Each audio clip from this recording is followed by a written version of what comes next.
আপনাদের রংপুর 6 আসনের মধ্য থেকে আজকে 5টা আসন ইনশাল্লাহ আজকে ঘোষণা করব।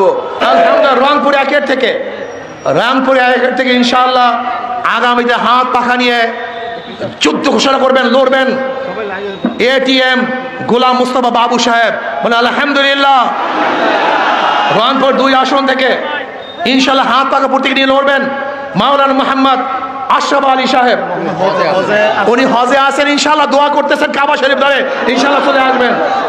রংপুর 3 থেকে মোহাম্মদ আমিরুজ্জামান পিয়াল ভাই, ইনশাল্লাহ আপনাদের পরিচিত, ইনশাল্লাহ কি খাটবেন তো ইনশাল্লাহ।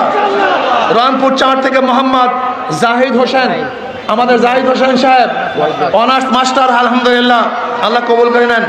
রংপুর 5 থেকে মোহাম্মদ গোলজার হোসেন সাহেব, অধ্যক্ষ, ডিগ্রি কলেজের অধ্যক্ষ। বুঝেন তো মনে হয় যেন বিরাট বিরাট মাওলানা, অথচ দেখা যায় আলহামদুলিল্লাহ এদের মতো লোক যখন সংসদে যাবে তখন ওই সংসদটা ফুলের পবিত্রতা হয়ে যাবে ইনশাআল্লাহ।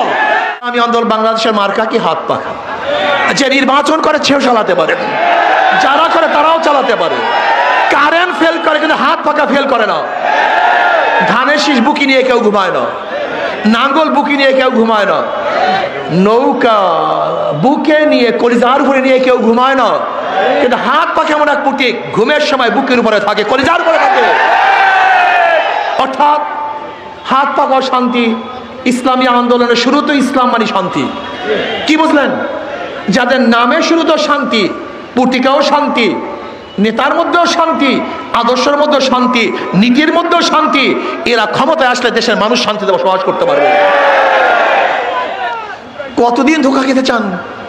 আমি দেখছি বড় সমস্যা কোথায়, যারা গাঁজাখোর। এরকম এক ব্যক্তি প্রশ্ন করেছে, হুজুর ইসলাম যদি ক্ষমতা আসে আমার গাঁজার অবস্থা কি হবে? বেচারা নিশাগ্রস্ত বলতেই পারে। আমি বললাম টেনশনের কোনো কারণ নাই, তুমি কি মসজিদে গিয়ে গাঁজা সেবন করতে পারবা? বলে না হুজুর, কেন? পরিবেশ নেই।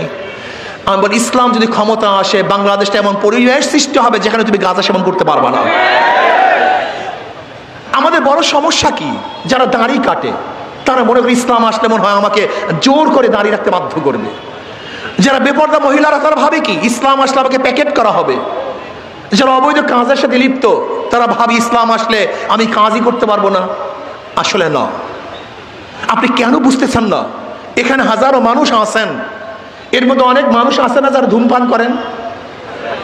একজনও কি নাই? তো এখন ধূমপান করেন না কেন? কথা বলেন না কেন? কেন ধূমপান করতেছেন না? আপনি যতক্ষণ এখানে আসেন একবার কি মনে চাইছে আপনি ধূমপান করি? কেন? পরিবেশ পরিবেশ আপনাকে কখন ভুলিয়ে দিছে আপনার নিজেরও মনে নেই। ঠিক ইসলাম যদি বাংলাদেশের ক্ষমতা আসে মানে পরিবেশ সৃষ্টি হবে। আপনি অন্যায় করবেন না, অবিচার করবেন না, জুলুম করবেন না, খুন করবেন না। আপনাকে বাধ্য করা হবে না, দাঁড়িয়ে রাখতে বাধ্য করা হবে না, ইসলামের আহকামগুলি পালন করতে বাধ্য করা হবে না।